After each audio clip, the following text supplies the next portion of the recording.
Now, you may have thought that the world of wine is just full of language that isn't particularly understandable. So you might come across words like tannin, acidity, mineral, earthy.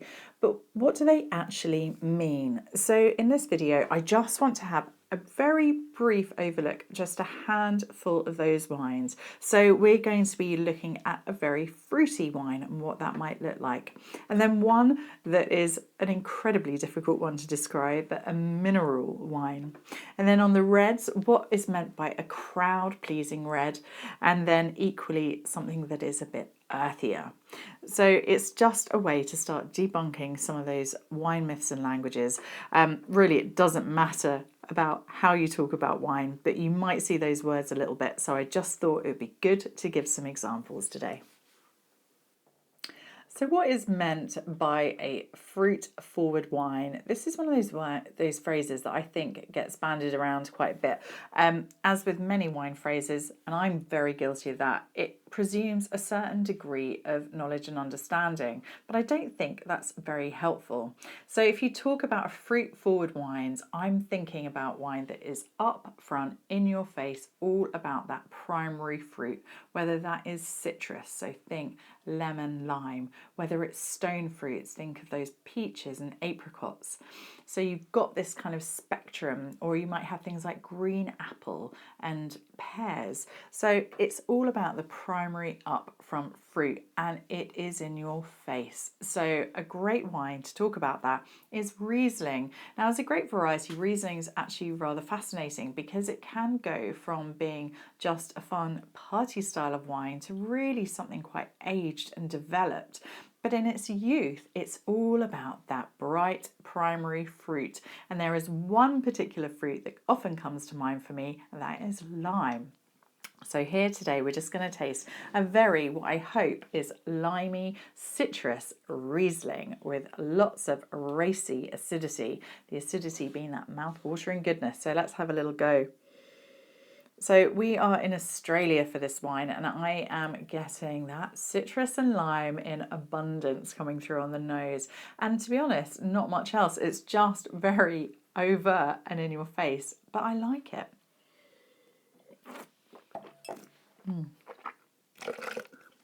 Definitely. Imagine you're making a really delicious margarita. You've got that fresh lime juice, some lovely lemon, great mouth-watering acidity. And I think Riesling as a grape variety is an excellent one to look out for if you really enjoy that great, refreshing citrus fruit-forward kick. It's a widely available grape variety, and it's grown obviously from its spiritual homeland in Germany, but I think in Australia you get some fantastic examples of really tasty, mouth-wateringly delicious Rieslings. So I would go and look some out and get that lip-smacking fruit-forward fun in your mouth. Cheers. There's a wine word that is very divisive in the world of wine. That's a lot of wines and worlds, and it is mineral. Personally, I can be very guilty of using it, but what does it actually mean? And does it really mean anything at all? Firstly, I should say that against often common misconception, there are no minerals or stoniness actually drawn up through the grapevine that are then present in your glass. It's more about a sort of flavour that I think falls into the undescribable category because it's not about overt fruit. So thinking about those lemon, lime, citrus flavours, or those orchard fruits, apples, pears, or those soft stone fruits like peaches and apricots.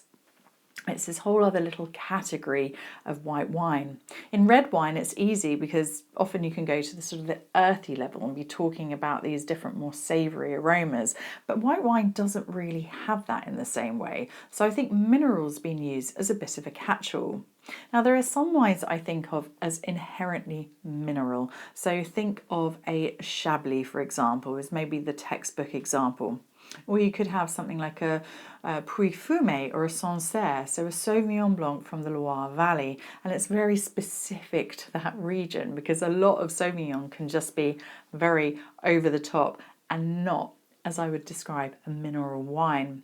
So it's thinking about something that is perhaps a little more layered to it. So it's not just about the primary fruit, but it might have that sort of, I'm not doing very well at describing here, but that stony edge. So imagine that smell if you've been out for a walk after it's been raining, the smell that you get from a stone pavement, for example.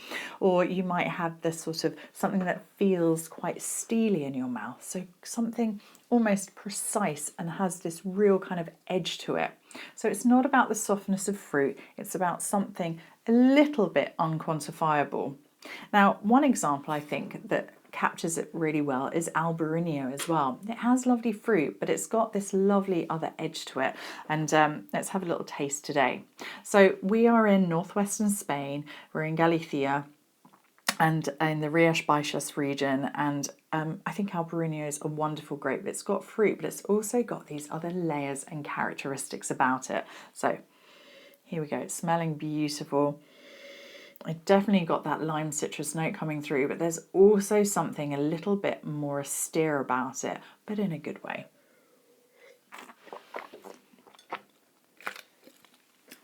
And I think that's where it really comes through, the notion of the minerality, because whilst I've got that lovely citrus note and a little bit of something a bit floral, a little bit of blossom, there is also this bigger structure to it. It has a sort of a saltiness about it. It has this other layer that isn't described by fruit. And for me, that is often the best way to describe a mineral wine. It's thinking about it not in those fruity terms, but in something a little bit more developed that gives it just a bit more character, a bit more structure and a bit more body in the mouth. In a way, I think Albariños are a lovely example. It's an underappreciated grape variety, pairs with so many lovely foods, or is enjoyed just on its own as well.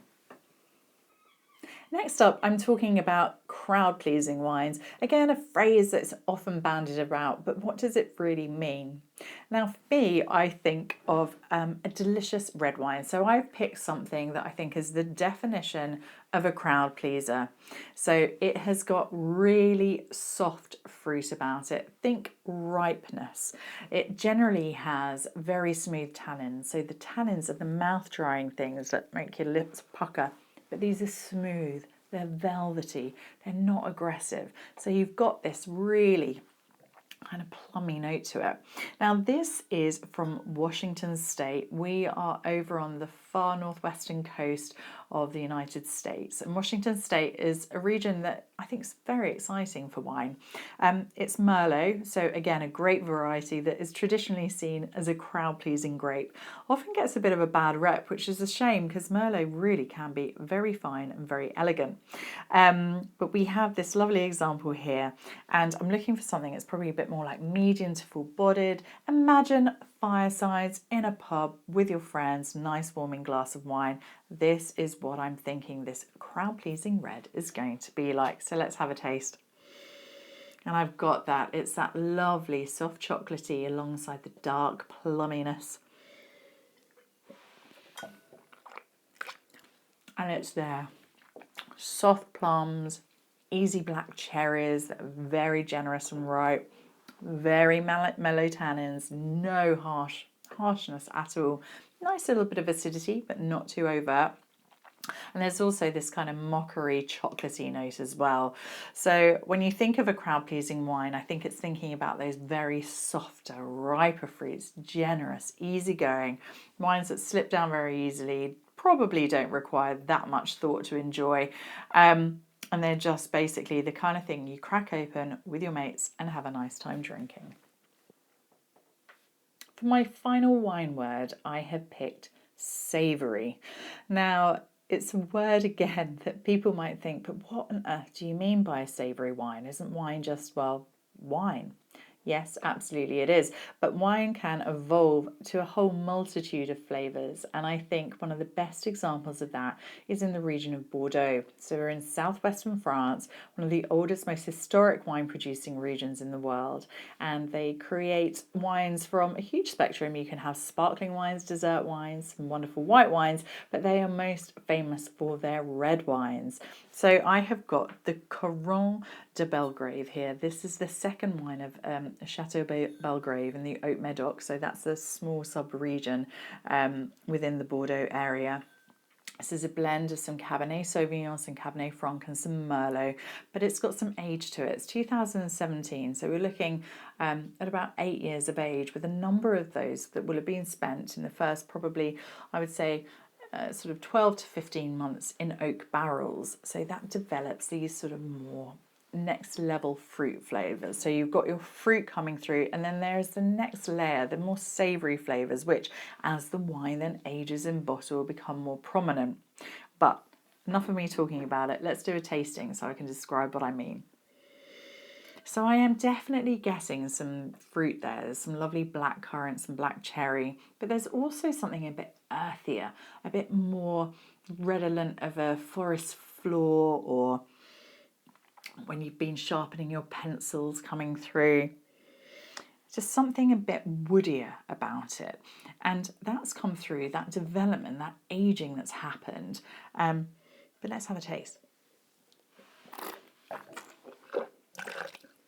So I'm getting that black currant, but definitely more dominantly coming through are those lovely savoury flavours. So I have, reminds me of sort of an autumn forest floor. There's a smokiness to it about it as well. So thinking of that kind of cigar-y kind of note of smell coming through. There's also a nice, almost sort of meaty smell, which might sound really not very pleasant, but it's actually really lovely in this because it all complements each other really well. And that, alongside the lovely acidity, the tannins, the mouthfeel, you can understand why this wine would work really beautifully with, say, for example, some roast beef, or if you were going to have steak frite for dinner. This would be wonderful. So it's got that kind of more complexity. Again, it's not just about the upfront fruit, it's where the fruit's evolved and it's giving up something else as well. Now, not all wines do this. A lot of wines are just best enjoyed in their youth.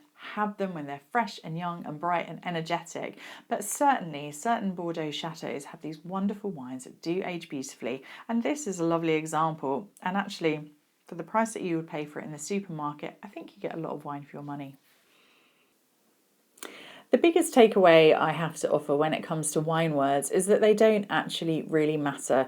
Wine is quite a difficult thing to describe, and I think the most important thing is to work out what it is that you like. So whether you think about certain wines, what are the characteristics that kind of appeal to you about it? It might be that you really love very fresh, very fruity white wines. And so if you take that knowledge with you into a wine shop and part that on, maybe pairing it up with a grape variety that you enjoy. So you might love a New Zealand Sauvignon Blanc, then you'll probably be able to get some great advice of some other wines to try instead. But I think just having a little bit of understanding about that, what they mean, does help you have that bit more knowledge to go out and discover the wines that you like to try. But as always, my biggest tip is just to drink broadly, drink with an open mind, and you never know what joys you are going to discover. Cheers.